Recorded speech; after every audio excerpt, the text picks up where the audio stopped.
Hola, ¿qué tal? Estamos en esta televisión que hemos creado desde el Partido Socialista Obrero Español de la provincia de Cáceres, con la intención de crear esta ventanita abierta al mundo para poder conocer temas que nos parezcan que son de interés para cualquier ciudadano o ciudadana que nos pueda estar escuchando.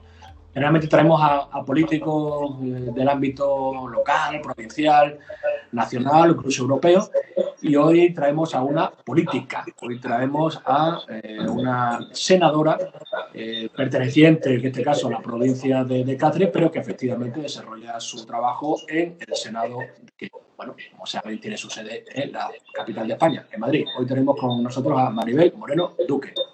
Maribel, bienvenida. Gracias, Santo. Maribel, bueno, quiero decir que además de senadora eras la presidenta de la Comisión de Transición Ecológica y además también eres la portavoz en otra comisión súper interesante como es la comisión que trata sobre la agenda urbana. Maribel, hoy vamos a hablar de uno de esos temas pues, prioritarios, ¿no? Para un gobierno socialista, para nuestras políticas sociales y efectivamente un gobierno que trata de desarrollar una política en un tema fundamental y prioritario, como es la vivienda. Entonces, lo que te voy a preguntar es, bueno, desde tu perspectiva como senadora, ¿cómo se está trabajando? ¿Cómo está trabajando el Senado? ¿Cómo lo estás haciendo tú en particular para ayudar al gobierno a desarrollar una política de vivienda que pueda garantizar ese derecho constitucional de que podamos tener acceso en las mejores condiciones posibles a una vivienda lo más digna posible? Maribel, políticas de vivienda desde el Senado. Sí, Santos, pero antes de entrar en materia sí me gustaría agradecer, como no puede ser de otra manera, la iniciativa que como secretario de Comunicación, esta iniciativa que nos permite a los cargos públicos explicarle a la ciudadanía en qué venimos trabajando y los senadores lo agradecemos doblemente, dado el cuestionamiento permanente de la utilidad efectiva del Senado. Y fíjate que esta discusión, este cuestionamiento no solamente se da en nuestro país, se da en todos los países bicamerales, aunque curiosamente solamente hay 10 democracias unicamerales. Entonces, yo lo agradezco igual que el resto de los compañeros senadores.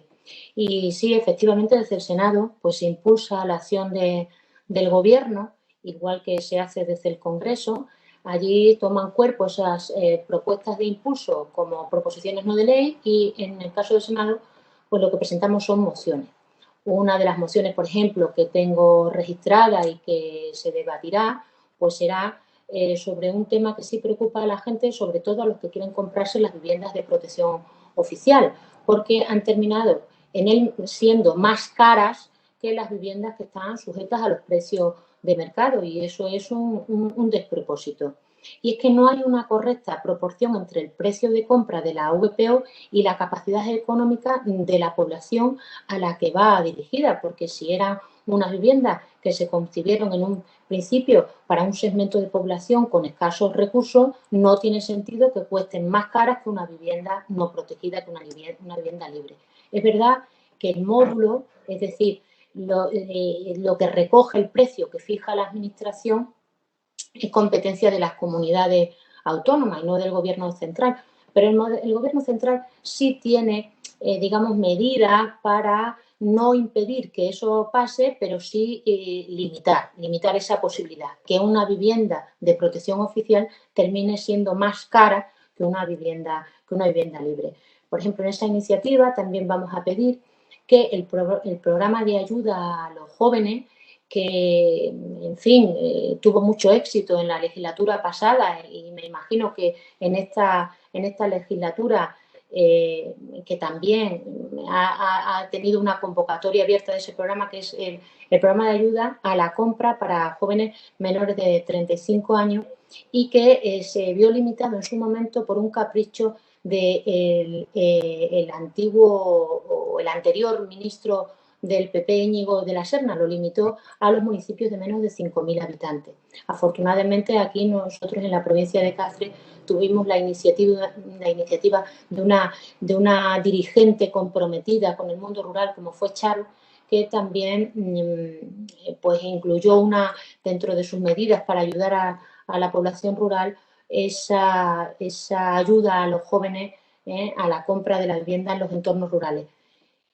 Complementaba un poco la ayuda que gestionaba la Junta de Extremadura y que son fondos que venían del Ministerio y, como digo, limitados por una acción caprichosa de Íñigo de la Serna a los municipios menores de 5.000 habitantes. Nosotros lo que pedimos es que se incremente ese tramo poblacional y se incluyan también los municipios de menos de 10.000 habitantes. Tú has sido alcalde de un pueblo de menos de 10.000 habitantes y sabes perfectamente que la despoblación rural, desgraciadamente, no afecta únicamente al pequeño municipio, también a los municipios que se encuentran en ese tramo de población, y eso podría ayudar, esa ayuda podría ayudar a fijar población en esos municipios, en el territorio rural. Municipios entre 5 y 10.000 habitantes. Y 10. Nosotros lo que queremos, bueno, la verdad es que a nosotros nos gustaría, a nosotros nos vendría bien que no tuviera ni siquiera ese límite, porque también en las ciudades como Cáceres hay mucha vivienda a la que podrían, y muchos jóvenes con necesidad de vivienda, pero si se quiere tener una discriminación positiva del mundo rural, al menos que no queden fuera los municipios entre 5.000 y 10.000 habitantes. Esa es otra de las digamos, de las peticiones que vamos a incluir en esta propuesta de impulso. Además, el Senado tiene, igual que tiene el Congreso, la capacidad para elaborar leyes y presentar las iniciativas legislativas, ¿no?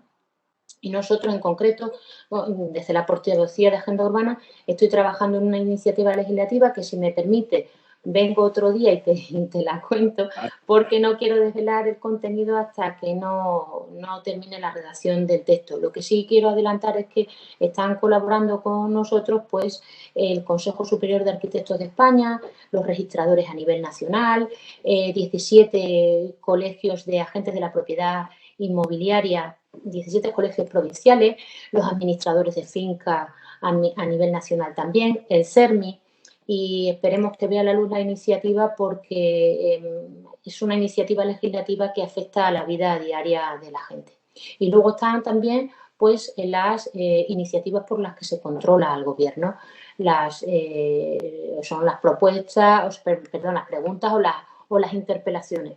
Pero claro, nosotros, además de eso, tenemos la suerte de pertenecer a un partido que está sosteniendo al gobierno. Por eso aprovechamos todas las oportunidades que nos da también la organización, y a través, por ejemplo, de reuniones que se organizan desde la Ejecutiva Federal y a propuesta del secretario ejecutivo, pues intentamos coordinar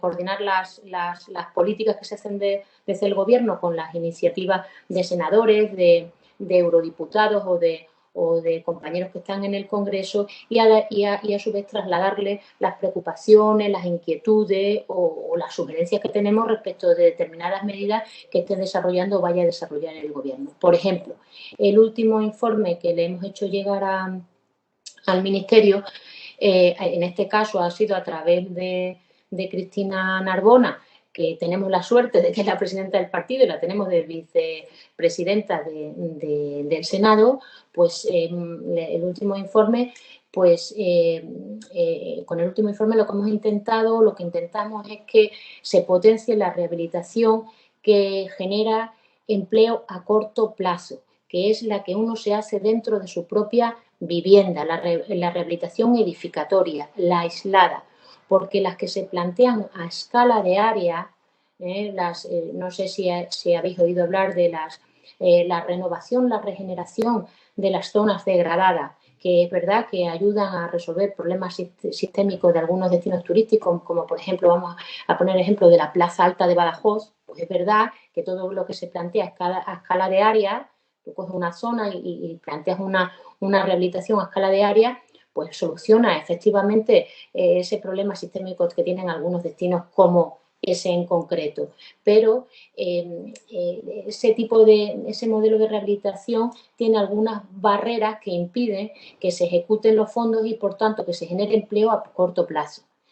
Y nosotros lo que le planteamos a nuestro gobierno es que, claro, en época de crisis no podemos plantearnos generar empleo a largo plazo, 3 años, en 7 años, necesitamos que se apueste por la rehabilitación edificatoria. Te quiero decir, desde el Senado se impulsa la acción de gobierno, se plantean iniciativas legislativas, se controla la acción de gobierno, se ayuda al gobierno. Igual que desde el Congreso, aunque sí es verdad que el papel relevante del Poder Legislativo lo tiene el Congreso. Sería absurdo decir lo contrario. Y permíteme... Hemos llegado ya al final, han pasado ya más de 10 minutos, esto se va súper rápido, como puedes comprobar. Te agradecemos muchísimo, ¿no?, que hayas estado hoy con nosotros, evidentemente poniendo en valor, ¿no?, lo que se realiza desde tu papel como senadora, ¿no?, y con los compañeros y compañeras que también desde Cáceres, desde la provincia de Cáceres y en conjunción con los de otras provincias estáis desarrollando. Seguiremos hablando en otra ocasión, como tú bien has dicho, de vivienda. Hoy hemos hablado de algo tan importante como son las viviendas de protección oficial, ¿no?, y el que podamos tener acceso a ellas en igualdad de condiciones que otros tipos de vivienda, o si puede ser incluso en mejores condiciones que otro tipo de vivienda. Has hablado también de ese acceso a la vivienda por los jóvenes, ¿no?, y ese trabajo que estáis haciendo para que no solamente sean los municipios de menos de 5.000 habitantes, sino también los menores de 10.000. Y en última instancia, pues algo que también yo creo que nos va a dar generación de riqueza y generación de empleo en el presente y en el futuro, como es la rehabilitación, ¿no? Yo creo que son 3 temas importantes en los que estáis trabajando y que sin lugar a dudas nos acerca a garantizar ese derecho. Pero también, ya casi para terminar y como una pregunta casi telegráfica, tanto la pregunta como la contestación sería, bueno, la Cámara del Senado es una Cámara eminentemente territorial, que tiene muy en cuenta los territorios, y sobre todo en este caso, como nosotros trabajamos desde la provincia de Cáceres por nuestros municipios, nuestras 230 entidades municipales, incluidas las entidades locales menores, si tuvieras que dar una recomendación, un consejo a cualquier alcalde, concejal, alcaldesa, concejala de cualquiera de nuestros municipios sobre el tema de la vivienda en función de lo que se está haciendo y se va a hacer en el futuro, ¿cuál sería? Es decir, ¿qué tiene que hacer un representante público de la provincia de Cáceres, de sus ayuntamientos, para intentar mejorar el acceso a la vivienda de sus ciudadanos? Pues yo creo que deben los alcaldes, a mi modo de ver, yo respeto mucho la labor de los alcaldes porque nunca está lo suficientemente reconocida, ¿no? A los alcaldes, en su totalidad, lo que les sobra es voluntad y lo que les falta siempre son recursos. Pero yo los animaría a que se convirtieran en agentes activos de la edificación. Si un alcalde está implicado con la promoción de vivienda protegida en su pueblo, se facilita el acceso a la vivienda por jóvenes y por las familias vulnerables. Pero sobre todo, lo más importante para nosotros en una comunidad autónoma eminentemente rural como la nuestra es que se fija población en el territorio. Maribel, nos quedamos con esa última frase, esa última recomendación, de instar desde tu perspectiva como senadora especializada en estos temas a que nuestros ayuntamientos, especialmente nuestras alcaldesas y nuestros alcaldes, se conviertan en agentes activos de edificación para garantizar ese derecho constitucional como es el derecho a la vivienda. Muchísimas gracias y volveremos a encontrarnos por estos lares hablando de este u otro tema. Muchas gracias. Gracias a ti, Santos. Muchas gracias.